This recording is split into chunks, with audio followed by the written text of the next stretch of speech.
The Phantom Phonograph, Staten Island, New York, 1970.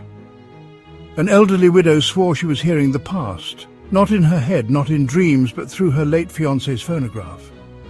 A machine that hadn't worked in over 50 years began playing again.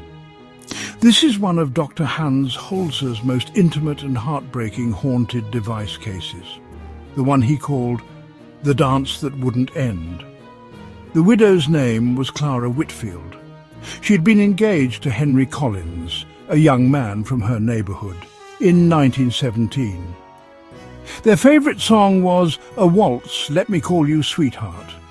Henry had given her a Victrola wind-up phonograph as an engagement gift. But in 1918 Henry was drafted into the army and shipped to Europe for the final months of World War I. He never came home, killed in action at Meuse-Argonne.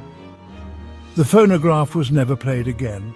Clara stored it in her parlour, wound down, collecting dust for over half a century. In the summer of 1970, Clara awoke to music drifting through her home. She followed the sound to the parlour and found the phonograph playing Let Me Call You Sweetheart. The crank key was still missing.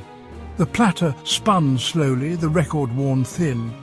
When the song ended, Clara lifted the arm. The turntable kept spinning. Clara's testimony recorded in Holzer's notes. It was exactly as it had been in 1917. The same speed, the same little skip in the second verse. I could smell his cologne. I knew he was here. The following week, it happened again, always at the same time, 9:15 p.m., the hour Henry had once walked her home from the dance hall. By September, the waltz was playing 3 or 4 nights a week. Holzer arriving at the home with reel-to-reel recorder, EMF meter, and psychic medium Ethel Johnson Myers. Holzer examined the phonograph. The motor was rusted solid. There was no mechanical way for the platter to turn without the missing crank. That night, Holzer set up his recorder and asked Henry to make himself known. Ethel, in trance, said, "He's standing beside it. He wants her to dance. He says he promised her the last waltz." The air turned noticeably cold. Holzer noted a drop of 10 degrees on his thermometer. Clara, in tears, whispered, "Henry, I'm here."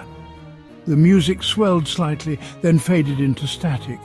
As the static faded, Holzer's recorder picked up a male voice, faint but distinct. "One more dance." Clara nodded and swayed gently in place, eyes closed, as if she could feel Henry's arms around her. When the song ended, the platter stopped instantly.